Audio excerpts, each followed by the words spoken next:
नमस्कार, news street में आपका स्वागत है। मैं हूँ आपके साथ अंजू प्रिया। नवरात्र के मौके पर तमाम नेता, मंत्री, सांसद माता रानी के दरबार पहुंच रहे हैं। वहां हाजिरी लगा रहे हैं, उनकी आरती उतार रहे हैं और उनसे आशीर्वाद भी ले रहे हैं। बता दें तो वहीं नवरात्र के मौके पर जहां यह देखने को मिला कि बिहार के मुख्यमंत्री नीतीश कुमार भी माता के दर्शन करने के लिए पहुंचे थे और उन्होंने अपनी 17 साल की परंपरा को ऐसे ही बरकरार रखा, तो वहीं आरजेडी सुप्रीमो लालू प्रसाद यादव भी अपनी बेटियों और बेटी के साथ माता की आरती करते हुए दिखे। तो अब बता दें तो केंद्रीय मंत्री पशुपति पारस ने भी मां दुर्गा की आरती उतारी और उनसे आशीर्वाद भी लिया है। दरअसल लोकसभा चुनाव में एनडीए और अपनी पार्टी राष्ट्रीय लोजपा की जीत का आशीर्वाद मांगा है। केंद्रीय मंत्री पशुपति पारस पटना में थे। वो अपने सांसद भतीजे व पार्टी के प्रदेश अध्यक्ष प्रिंस राज के साथ डगबांगला चौराहा बने पूजा पंडाल पहुंचे। वहां उन्होंने पूजा अर्चना और प्रार्थना की।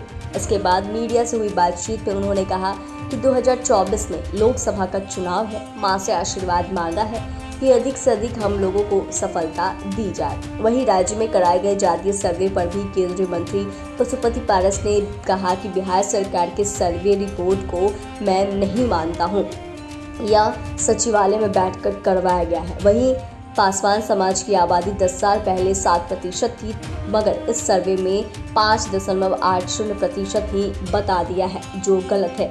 आरोप लगाया गया कि पासवान जाति के लोग महागठबंधन की सरकार को वोट नहीं देते, इसीलिए हमारी जाति की संख्या को कम बताया गया है। और फिर उन्होंने सर्वे की रिपोर्ट पर भी निशाना साधा है।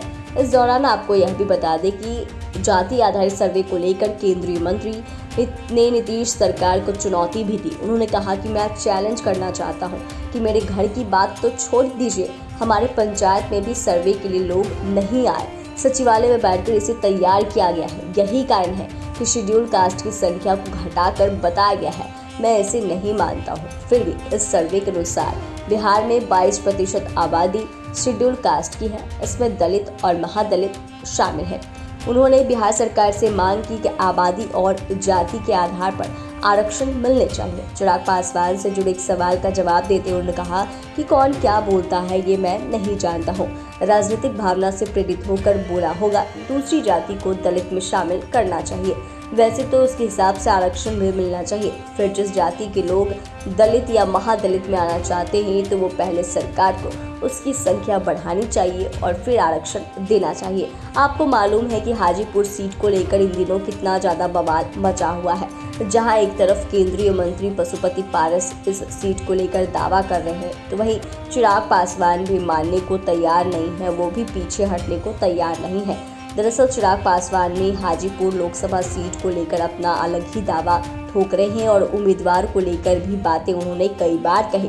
तो वहीं अब नवरात्र के मौके पर केंद्रीय मंत्री पशुपति पारस मां दुर्गा के पास जब पहुंचे, उन्होंने लोकसभा चुनाव में जीत का आशीर्वाद मांगा और इतना ही नहीं, एनडीए में उनकी जीत दर्ज हो इसके बारे में भी उन्होंने आशीर्वाद मांगा है। चैनल को सब्सक्राइब करें, फेसबुक पेज को लाइक करें। धन्यवाद।